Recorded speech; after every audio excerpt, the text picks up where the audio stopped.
This is a podcast about our lived experience, which unfortunately includes infant death and subsequent mental health struggles. Please take good care of yourself and only listen if this content feels safe for you right now. We'll still be here when you're ready. Hi, I'm Judith. And I'm Alina. We both lost babies to SIDS in winter 2021. In the throes of grief, I reached out to a stranger on the internet and our friendship was born. In the years since, we've been working hard to survive, rebuild, and navigate the continual challenges that have come our way, including divorce, Job loss, dating while bereaved, moving multiple times, health scares, pregnancy and parenting a living child, starting new jobs, and so much more. We are tired. Happily ever after is out of the question for us, but this podcast documents our journeys to happier ever after because we believe life after loss is worth living. So join us as we laugh, cry until we laugh.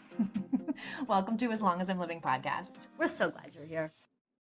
We're back. We are back. Surprise. We're releasing our first episode back early. Today is Friday, April 28th, so we are ahead of schedule.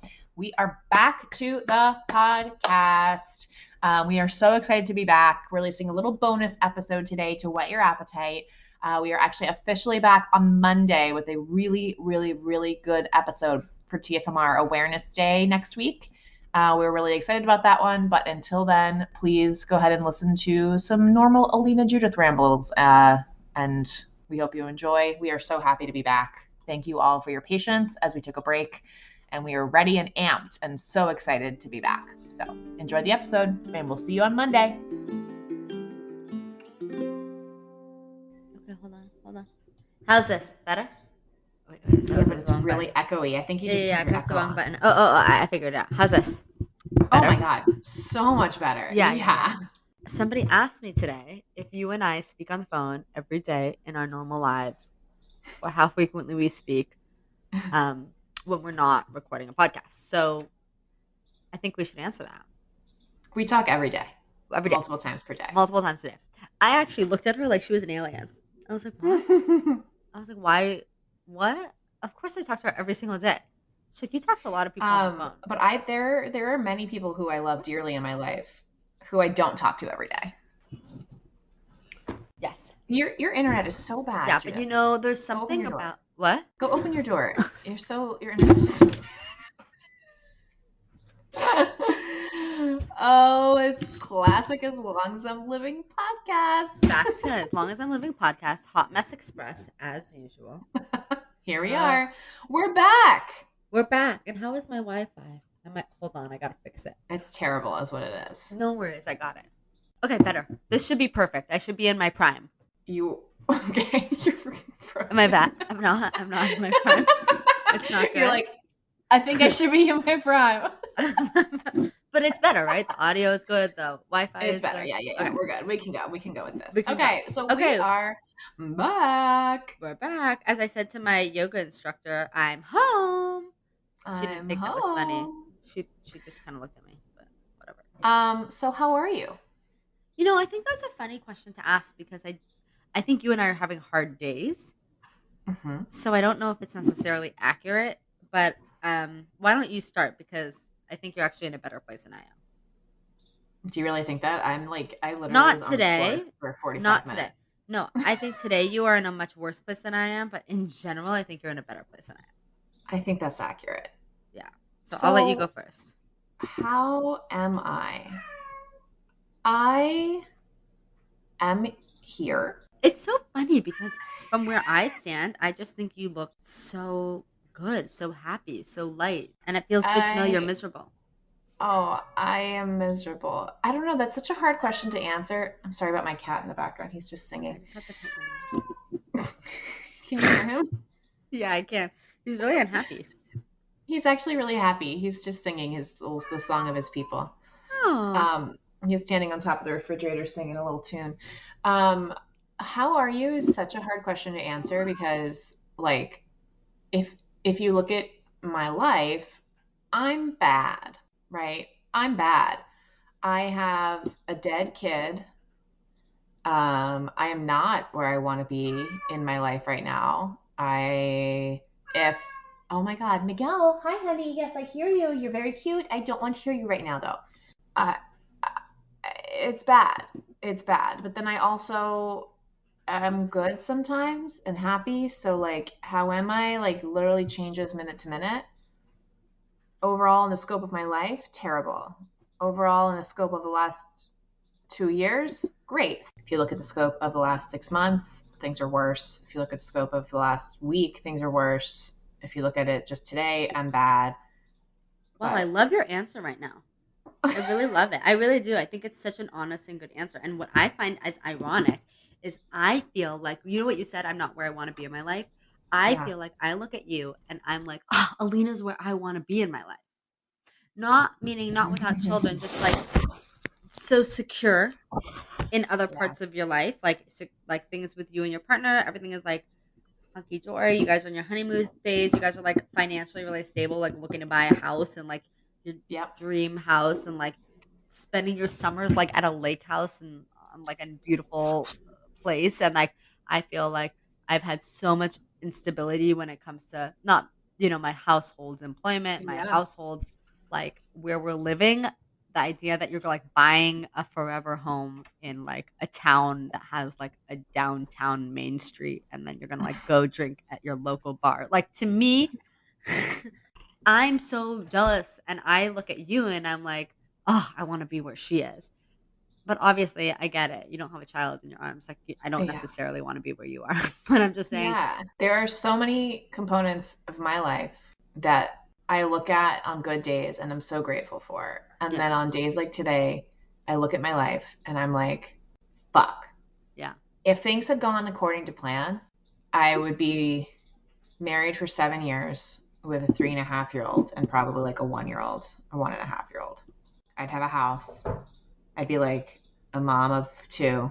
I'd be but like you doing wouldn't know crafts. me, That's so true. I wouldn't know you. and your life But would be now here I slightly fucking rustled. am with this like high powered job. I'm like a freaking like stupid executive and like I have this stable salary and like I'm climbing the corporate ladder and like, getting married again and like it's all good stuff. I don't mean to sound ungrateful. Like I'm so grateful for all of it and I really like my job and obviously I'm so excited to get married again and I love my partner and blah blah blah, but there's just this gaping hole. And I don't Yeah, even mean the gaping hole of my dead son. I mean the gaping hole of all the other children that I should have that I don't have. Like, mm-hmm. even if I didn't have a dead kid and I were 32 and a half and didn't have any living children in my arms, I'd be like, fuck, like my life is not going well. Like, no matter how happy everything else was, I'd still be pissed. Well, I do want to just comment on the fact that we had visions for what we thought our lives would look like. And our actual life looks very far from the vision that we had. And I think there's a constant sense of disappointment that life didn't turn out how you want. There's a constant feeling, I don't want to say a failure, but there's a constant feeling of like you're not where you should be. Yeah. And like I feel like I either you let go of the dream that you had of what you wanted your life to look like and you just kind of accept the shit show that is, or you continue to work towards that life in your head that you wanted and you feel like maybe it'll be in 6 months, or maybe it'll be in 6 months after that, or maybe I'm just working towards that. So I kind of feel like we straddle the line of both. On one hand, on the best days, we're able to accept the fact that we're not where we want to be. And on our worst days, we're like, we're not where we want to be. And I'm failing myself by not being there Mhm. yet. And I'm so far. And I can't accept this new life, but I'm not even close to where I want to be. I'm Yeah. miserable. I think it's just like, I think the drive to have the life I want is part of the reason that I'm doing so well right now. Like, I think I could have, if I didn't have such a drive to mother living children and have a family and a partner, like, I don't think I would have started dating when I did. I don't think I would have, like, been able to, like, focus on all the therapy that has gotten me as well as I have. Like, I think the drive and wanting those things so much is why I am in the good, air quotes, spot that I Yeah. am. But it also makes it so painful because I'm just so, and it just, like a thing I was just like thinking in my head this morning when I was lying on the floor is I'm so acutely aware of what I lost. Yeah. I had Yeah. what I wanted Yeah. and I lost it. I had what I want right now and I lost it. And so obviously like nothing was perfect, but like I'm not just a childless 32-year-old who really wants a kid and knows it'll be really meaningful and like really wants it and feels sad and has baby fever. Like I have given birth and I've held my child in my arms and I've looked into his eyes and felt the love from him to me. Oh my God, my cat, stop meowing. I love you. Shh. And I just don't have it. I don't have it. And I don't have it. I won't have it for a long time. Like, I won't have it for a long time is the truth of it. And it fucking sucks. It sucks. I've been feeling kind of in a similar way, which is, I would say, Yeah. How are you, Judith? straddling the line between there's so much that is good. Like, for example, I went on this family vacation with my entire family last week, and we went to the beach, and there were moments where I was able to engage with my family in a ways that I haven't been able to for the past 2 years.